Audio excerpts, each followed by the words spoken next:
pain. It's something we go through our whole lives trying to avoid.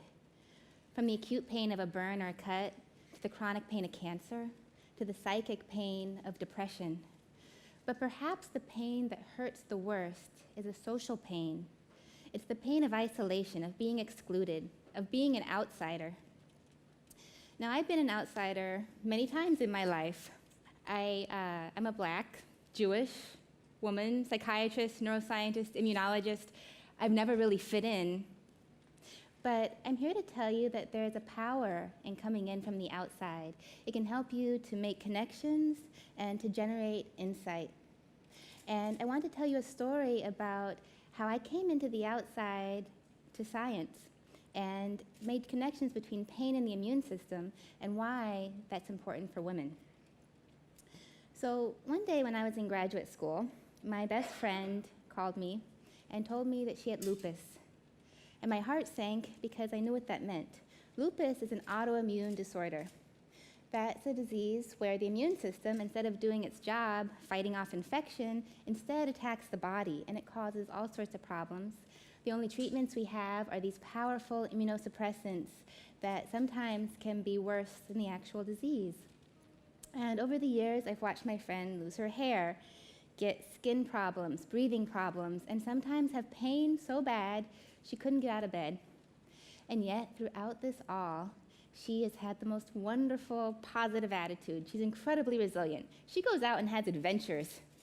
I, on the other hand, felt helpless and almost guilty because here I am, I'm a physician, and I'm an immunologist, and I can't give her any better treatment options.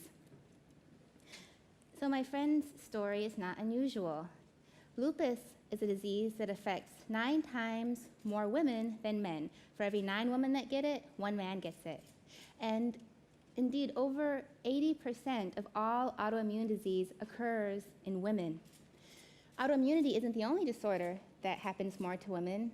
Depression and anxiety and pain also happen more in women. Now, the pain might be counterintuitive because women go through the pain of childbirth. So aren't they more pain tolerant?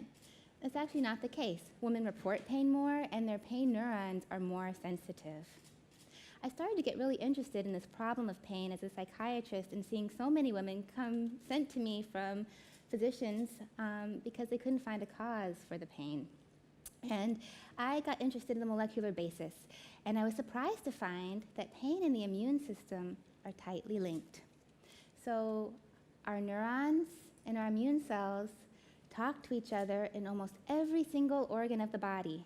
And when that communication goes well, we fight off infection and we keep homeostasis or balance in the body. But when that communication doesn't work, when it's dysfunctional, we get these disorders of autoimmunity and of pain.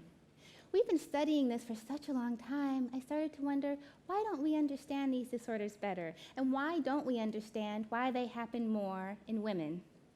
So once again, I got to come in from the outside. I went from being an immunologist, and I went into a neuroscience lab. And that's when I got a clue. So the first observation I made was that neuroscientists tend to study males. Men and male organisms, like male mice. And a study that came out just a few years ago did a survey of the sexes studied by different disciplines in science and found there was an overwhelming male-based bias. And the bias was worst in neuroscience, with 5.5 experiments studying males to 1 experiment studying females. It was second worst in pharmacology, and that's kind of scary because that's the science that studies and tests drugs. And 80% of all the drugs we made as of then were tested in males only. This was shocking to me because as an immunologist, I studied predominantly females. And so the first observation is there is a male bias in neuroscience. The second observation was that the neuroscientists and the immunologists don't really talk to each other. And it's not because we don't like each other, it's because the language and the focus and the techniques are different. And so sometimes it's hard for neuroscientists to really hear what immunologists are saying and vice versa. And so there's a separation in the sexes, and there's a separation in the sciences. and in the sexes that they study. Here's the irony. The body has made the connection. The nervous system and the immune system talk to each other all the time in the body, but the scientists who study these two fields don't. And this reminded me of a parable of blind people who are encountering an elephant for the first time. So they want to figure out, what is this elephant thing? And one goes and grabs onto the leg and says, oh, an elephant is like a pillar. And the other goes and starts pulling on the tail and said, oh no, an elephant is clearly like a rope. You are wrong. But the reality is, an elephant is like both of those things and even more.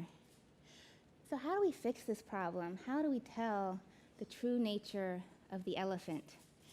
Part of the answer lies in coming in from the outside and starting to get comfortable with this pain of being an outsider.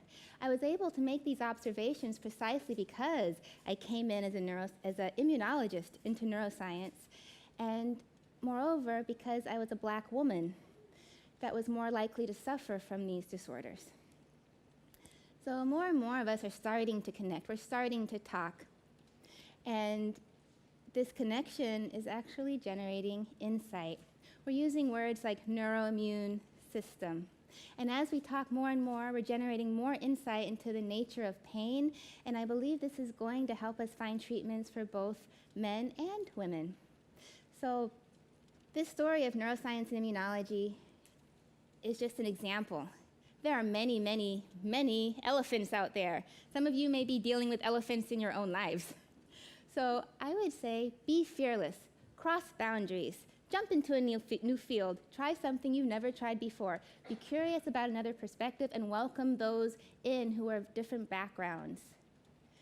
That is how we're going to address these elephants of pain, depression, autoimmunity, and that's how we're going to give hope. I have hope for those who are suffering from these disorders, who are living with these disorders, including my friend. Thank you.